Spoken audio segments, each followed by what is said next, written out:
কেতিয়াবা ভয় লগা নহ'বলগীয়া ঘটনা ভাল মানুহৰ লগত ঘটি যায়।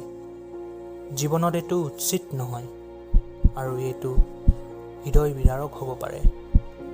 আৰু আপোনাৰো যদি সেই অন্ধকাৰ দিনবোৰৰ ভিতৰত এটা আছে, ঠিক আছে, একো নাই সেই অন্ধকাৰ অনুভৱ কৰাটো একো নাই।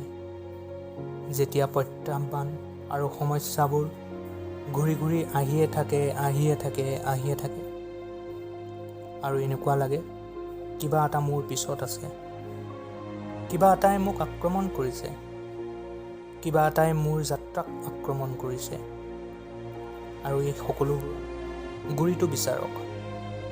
আপুনি যিবোৰৰ মাজেৰে যায় তাৰ মাজেৰেই যাব। প্ৰশ্নটো হ'ল, আপুনি ইয়াৰ মাজেৰে যাবলৈ ইচ্ছুক নে, যাবলৈ আগ্ৰহী নে? যেতিয়া সেই বেয়া ঘটনাবোৰ ঘটে আপুনি কি কৰিব?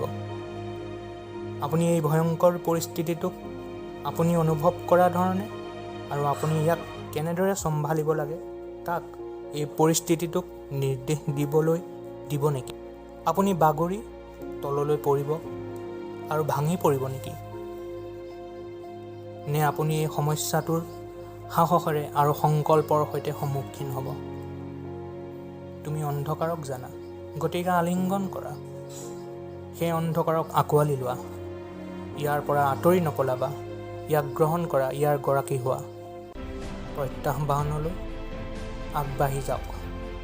আপুনি যিহৰে সন্মুখীন নহওক কিয়, খোজ দিব আৰম্ভ কৰক আৰু সেই পদক্ষেপটো লওক।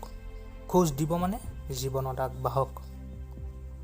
প্ৰতিদিনে আপুনি যিহৰেই সন্মুখীন নহওক, উঠক আৰু খোজ দিয়ক আৰু কেতিয়াও আত্মসমৰ্পণ নকৰিব।